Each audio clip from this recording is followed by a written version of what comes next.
Chúa mở lối. Sau khi con trai của Pharaoh chết trong tay vạ thứ 10, ông để cho dân Israel ra đi. Khi họ đến gần biển đỏ, thì Pharaoh lại đổi ý và đuổi theo họ. Khi dân Israel nhìn thấy đạo binh của Pharaoh, họ được hoảng sợ.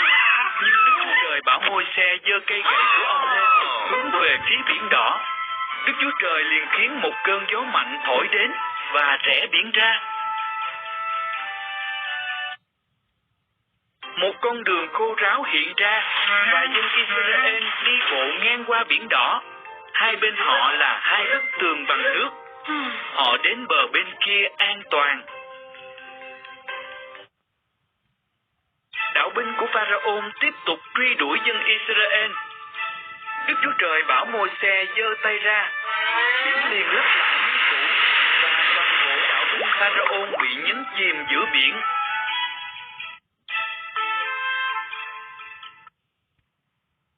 Đức Chúa Trời dẫn dân sự qua sa mạc.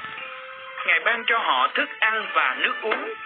Họ đóng trại tại đồng vắng Sinai và Đức Chúa Trời gọi Môi-se lên núi gặp Ngài.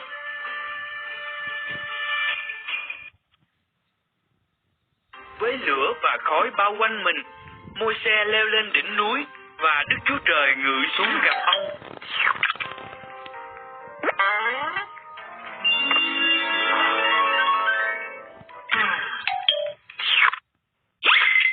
Rồi Đức Chúa Trời ban cho Môi-se 10 điều răn trên 2 bảng đá.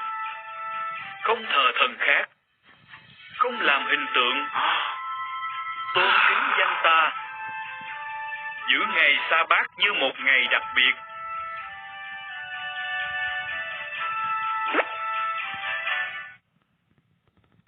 hiếu kính cha mẹ, không giết người, chung thủy với vợ hoặc chồng mình, không trộm cắp, không nói dối, không ghen tị với người khác về những gì họ có. Bây giờ, dân sự đã biết cách vâng phục Đức Chúa Trời.